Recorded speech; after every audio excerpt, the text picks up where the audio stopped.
For me to go from being in an exceptional amount of pain, just walking for 30 minutes, to running nonstop for an hour and a half plus and training for my first half marathon is a humongous step.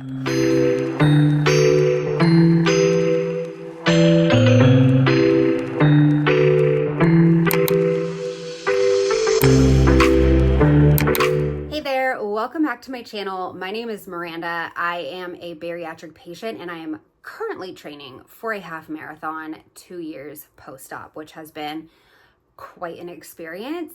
And I just want to check in today about something that I hear all the time, which is like, how did you start running? Or I cannot run, or I can't believe you can do that. All of those sorts of things. It is not common for bariatric patients to become endurance runners. That doesn't mean it doesn't happen. It's just not super common. Now, I will start by saying that I did run a bit before my bariatric surgery, so I wasn't brand new to running post-bariatric surgery, but I have seen a ton of success post-bariatric surgery.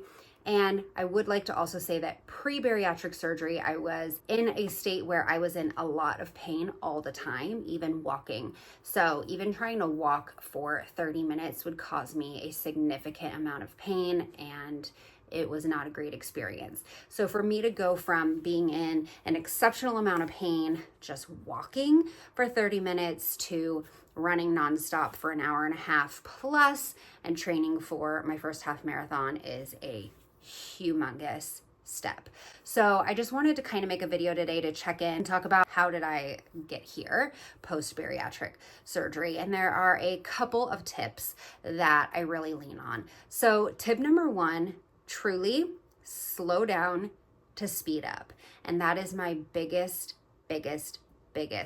piece of advice. When I first started running again after my surgery, I was having a lot of knee pain, and I was trying a ton of different things to get rid of this knee pain. I was trying like knee straps and icy hot and all kinds of stuff to deal with this knee pain.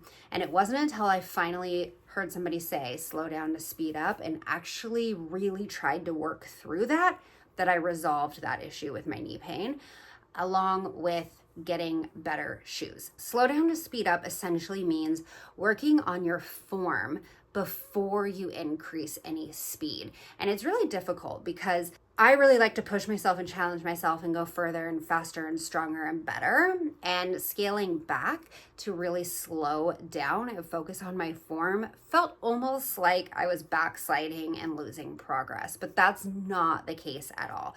So when you do this, really, it means to take your speed back to a speed where you can focus just on your form and think about things like how you're landing on your foot, how you're pushing off on your foot, what your knees and your hips and everything are doing as you're landing. And in slowing down, I was able to correct my stride, and honestly, the knee pain is gone. So between buying higher end running shoes, which I run in Brooks, and slowing down to really focus on that form, my knee pain has completely resolved. So I will, if I'm not paying attention to what I'm doing, land with a very strong heel strike, and I will also tend to land on the outsides of my feet. And so when I slowed down, I really was focusing on landing more evenly on my feet and preventing that really impactful heel strike. And once I corrected that, then I was able to start to work on speed a little bit more and became much more successful as a runner. The second piece of advice that has really helped me was focusing on time, not distance. So early on in my run, it really didn't matter to me how far I was getting in the workout. And when I say run, I mean a run-walk combo. It was not a solid run. So focusing on time, not distance. And I didn't care if I went a mile and a half in that workout that day. What I cared about was how long I was sustaining more challenging effort. So back in the beginning, I did a lot of interval workouts. So I would walk, I would jog, I would run, I would do a mix. And in the beginning, I always had to come back to a full walk after a run effort. and eventually it became a jog after a run effort. So know that that progression is normal, but what you want to focus on is the length of time they are able to sustain that effort. So can you go into a run pace for 30 seconds? Just start there. And then if you need to fully walk it out after that, that's absolutely okay. Don't worry about jogging it out, trying to sustain it longer, anything like that. Just try to continually hit those 30 second until that starts to become like, okay, it's been 30 seconds, but I feel like I can do more. Then try to push yourself to 40 or 45 seconds. And then from there, keep doing it until you hit that 45 seconds and you feel like, I feel like there's gas in my tank still. I bet I can go a minute. And if you can only go a minute one time in your entire workout block, that's great. Maybe a month from now, you'll be doing it 6 times in your workout block. So focusing on time, not distance, and really keeping track of how long you're able to sustain an effort and how frequently you can sustain those efforts within a workout. Use that as your tracking focus, and you'll really start to see a lot of improvements as a runner.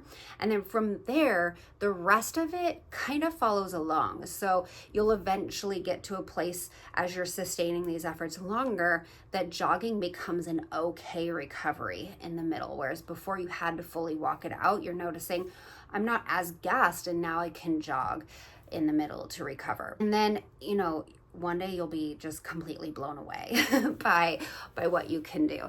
So if you continue to follow that pattern, it makes huge improvements. One day I got on the treadmill and I did 5 miles without stopping. And I thought, when did I become able to do that? Like, when did that happen? And that's the cool thing about it is you don't really notice those changes happening, but they are. And so you aren't sitting there stressing out about how quickly you're changing or what you're not doing. You're just focused on what you could do and what you were able to move past in that workout. The third thing that I would recommend is to not overtrain. So it's easy to get excited and want to go like full force. That's a really quick way to end up in injury, end up burnt out, just really overly fatigue your body, especially if you're a weight loss surgery patient as well.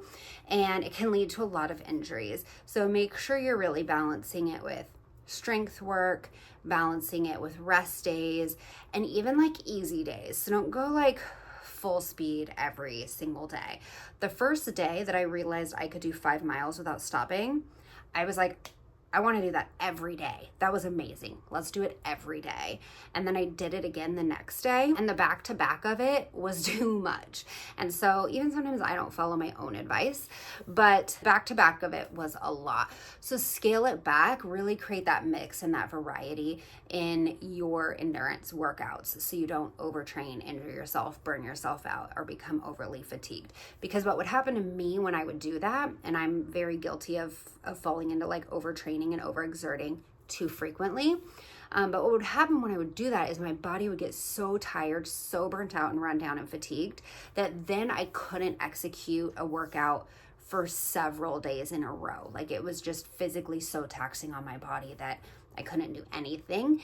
And that's the opposite of what we want, right? So make sure you're really balancing it out and taking note of how hard you're pushing yourself and not pushing yourself to the limit every single workout. So those are the 3 things that I say helped me the most get from being in pain to walk to prepping to run a half marathon. Slow down to speed up and really think about that form. Focus on time, not distance, and do not overtrain. Scale it back, and it is okay to scale it back. You are not losing out on anything. You're not missing out on any fitness gains. It's good for you, I promise. If you are new to running, if you're interested in running, if you're a weight loss surgery patient who just wants to work out more, I'd love to hear from you. I'd love to just kind of chat about like what your struggles are, what your successes are, where you are in your fitness journey, any of those things. So leave a comment below. Don't forget to like and subscribe so you can hear more about my training journey, and I will chat with you all again soon.